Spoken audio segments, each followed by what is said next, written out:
近日，根据也门胡塞武装的消息，他们使用中国的防空导弹战术击中了一架 F-15战斗机。为什么落后的地区武装能够屡屡击落先进的战斗机呢？来一起详细了解。各位老铁们，大家好，欢迎收看本期迷彩虎，我是虎哥。据也门胡塞武装的消息，12月10日，胡塞武装在也门南部地区进行了一次猎杀 F-15战机的再放送，使用俄制老式防空导弹击中了一架沙特空军的 F-15战机。自打沙特和也门胡塞武装发生武装冲突以来，就没少发生采用西方顶级装备的沙特军队被装备落后的胡塞武装暴打的囧事。18年的时候，沙特空军就被胡塞打下来了一架 F-15战斗机，没想到时隔4年，沙特空军又一架 F-15战斗机面对胡塞武装折戟沉沙。要知道，沙特的 F-15战斗机是最新型的 F-15SA 型战斗机，这种战斗机和美军自用的 F-15EX 以及中国的歼16战斗机都是同一级别的世界顶级3代半常规战机。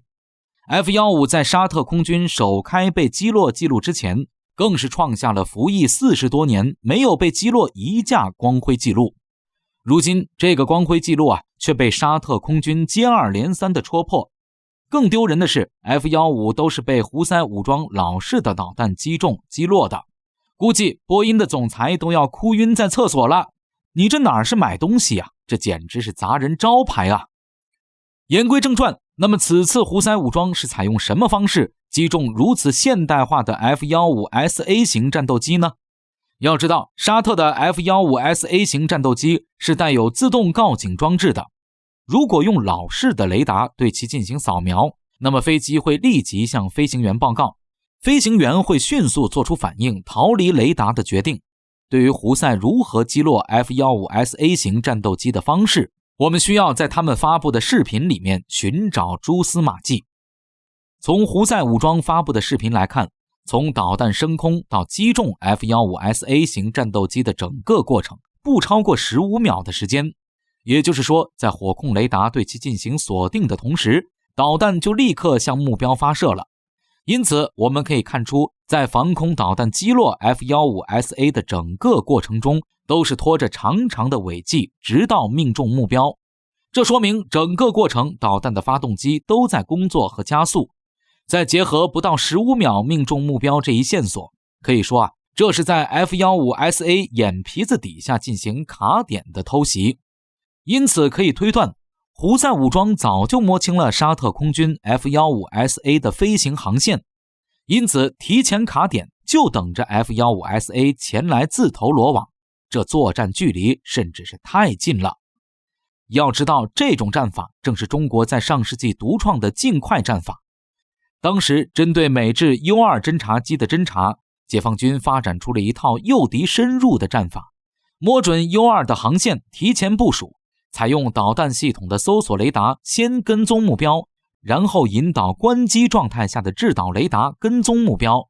等 U-2 进入提前设置的不可逃逸区内，迅速打开制导雷达，同时立即发射导弹，这样可以确保在短时间内对措手不及并且来不及逃逸的 U-2 进行精确的打击。中国防空导弹部队用此战法准确地击落了好几架 U-2 侦察机，为世界防空导弹战术发展史上留下了浓墨重彩的一笔。不过此次胡塞采用的是经过改良的尽快战法，因为时代变了，哪怕是用搜索雷达预先跟踪 F-15SA 都能被其轻松发现。因此为了不打草惊蛇，胡塞用 EOTS 光电瞄准系统对 F-15SA 进行静默跟踪，等 F-15SA 飞到不可逃逸的距离，迅速打开搜索雷达和火控雷达，对其进行定位瞄准，并且迅速发射导弹。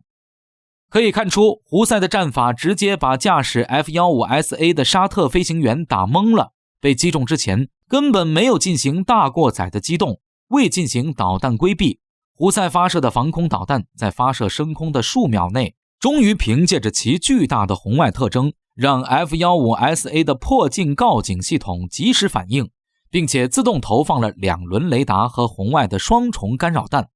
但是为时已晚，因为战机在干扰弹投放之前就已经让导弹锁定了，所以被导弹击中就是不可避免的结局了。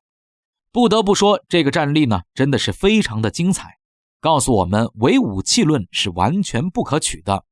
胡塞武装充分发挥了自己的主观能动性，提前摸清了沙特空军的 F-15SA 固定空中路线，而且针对其雷达告警装置，另辟蹊径地采用了其无法识别的红外搜索装置静默跟踪，最后才能对其成功发起打击，一击必杀。虎哥在这儿得说一句，哪怕是60年前的尽快战法，经过适应现代战场的改良后，也能宝刀不老，在今天呢还有着不小的实战价值。